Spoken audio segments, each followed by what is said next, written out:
Tasty சமையல். இன்னைக்கு நம்ம பார்க்க போற ரெசிபி பன்னீர் புலாவ். பன்னீர்ல பார்த்தீங்கன்னா நிறைய டிஃப்ரெண்டான ரெசிபிஸ் எல்லாம் செய்யலாம். அதுல இன்னைக்கு ஒன்று தான் பார்க்க போறது பன்னீர் புலாவ். பன்னீர் பார்த்தீங்கன்னா நிறைய பேருக்கு ரொம்பவே பிடிக்கும். இந்த ரெசிபி பார்த்தீங்கன்னா ரொம்பவும் டிஃப்ரெண்டான டேஸ்ட்ல இருக்கக்கூடிய ஈஸியாக வீட்டில் குக் பண்ணிடலாம்.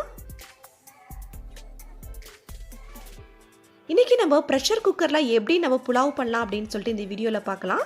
ஸ்கிப் பண்ணாமல் ஃபுல்லாக பாருங்கள். இப்போ பன்னீர் புலாவ் எப்படி பண்ணலான்னு சொல்லிட்டு பார்க்கலாம். இன்றைக்கி நான் 200 கிராம் பன்னீரை க்யூபாக கட் பண்ணி ஆயிலில் லைட்டாக ஃப்ரை பண்ணி எடுத்துக்கிட்டேன். எதுக்காக நம்ம பன்னீர் ஃப்ரை பண்ணுறோம் அப்படின்னு பார்த்தீங்கன்னா, நம்ம ரைஸில் குக் பண்ணும் போது பன்னீர் அப்போ தான் உடையாமல் இருக்கும். ஃப்ரை பண்ணாமல் போட்டோம் அப்படின்னாக்கா பன்னீர் பார்த்தீங்கன்னா உடஞ்சிடும். அதனால் நீங்கள் இந்த அளவுக்கு கலர் சேஞ்ச் ஆகிற வரைக்கும் பன்னீர் ஃப்ரை பண்ணி எடுத்துக்கோங்க. இப்போ ப்ரெஷர் குக்கரில் 2 டேபிள் ஸ்பூன் அளவுக்கு நெய் ஆட் பண்ணிக்கிறேன். ஏற்கனவே நம்ம பன்னீர் ஃப்ரை பண்ணி வச்சிருந்த ஆயிலையும் இதில் நம்ம ஆட் பண்ணிக்கலாம். ஆயில் நல்லா சூடான பிறகு 1 டேபிள் ஸ்பூன் அளவுக்கு ஜீரகம் ஆட் பண்ணிக்கிறேன். பட்டை, கிராம்பு, ஏலக்காய் ஆட் பண்ணிக்கிறேன்.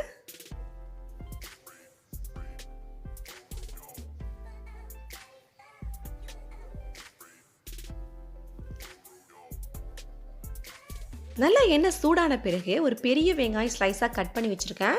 அது இது கூட நம்ம ஆட் பண்ணிக்கலாம். 4 பச்சை மிளகாய் ஆட் பண்ணிக்கிறேன். இப்போ இது ஒரு தடவை நல்லா மிக்ஸ் பண்ணிப்போம்.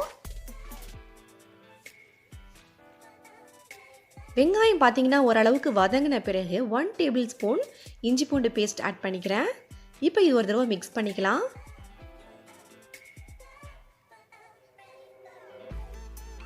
மல்லி, புதினா இது கூட நல்லா கட் பண்ணி ஆட் பண்ணிக்கிட்டேன். 1/2 கப் பீன்ஸ் ஆட் பண்ணுறேன். நல்லா இது மாதிரி சின்ன சைஸாக கட் பண்ணி வச்சுக்கிங்க. அதே சைஸில் 1/2 கப் கேரட்டும் ஆட் பண்ணிக்கிறேன். இப்போ இது ஒரு தடவை நல்லா மிக்ஸ் பண்ணிக்கலாம். இது மாதிரி சின்ன சின்ன நம்ம கட் பண்ணி ஆட் பண்ணுறதுனால குட்டீஸ்லாம் நம்ம எடுத்து போட மாட்டாங்க. வெஜிடபிள்ஸ்லாம் ரொம்ப ஹெல்த்தியானதும் கூட. இந்த மாதிரி நீங்கள் குட்டி குட்டியாக கட் பண்ணி ஆட் பண்ணிக்கிங்க. இல்லை பார்த்தீங்கன்னா 2 டேபிள் ஸ்பூன் அளவுக்கு கரம் மசாலா ஆட் பண்ணுறேன்.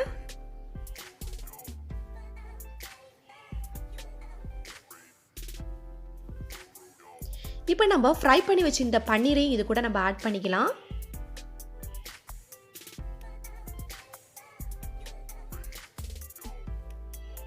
இப்போ இது ஒரு தடவை நல்லா மிக்ஸ் பண்ணிக்கலாம். இல்லை பார்த்தீங்கன்னா எந்த ஒரு மசாலாவும் இல்லாதனால குட்டீஸ்லாம் ரொம்பவே விரும்பி சாப்பிடுவாங்க. இதுக்கு தேவையான அளவு உப்பு ஆட் பண்ணிக்கிறேன். ஏற்கனவே 1 ஹவர் ஊற வச்சிருந்த அரிசியை இது கூட நான் ஆட் பண்ணிக்கிறேன். 1 கப் அரிசிக்கு 2 கிளாஸ் தண்ணி ஆட் பண்ணிக்கிங்க.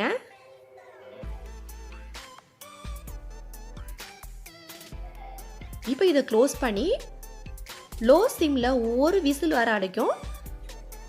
ஒரு விசில் வந்த பிறகு நீங்கள் ஸ்டவ் ஆஃப் பண்ணிவிடுங்க. அவ்வளோதான், சூப்பராக ரெடி ஆகிடுச்சு பாருங்கள். உதிரி உதிரியாக வந்திருக்குன்னு பாருங்கள். சூப்பராக குக் ஆகிருக்கு. அவ்வளோதான், நம்ம சேவ் பண்ணிடலாம்.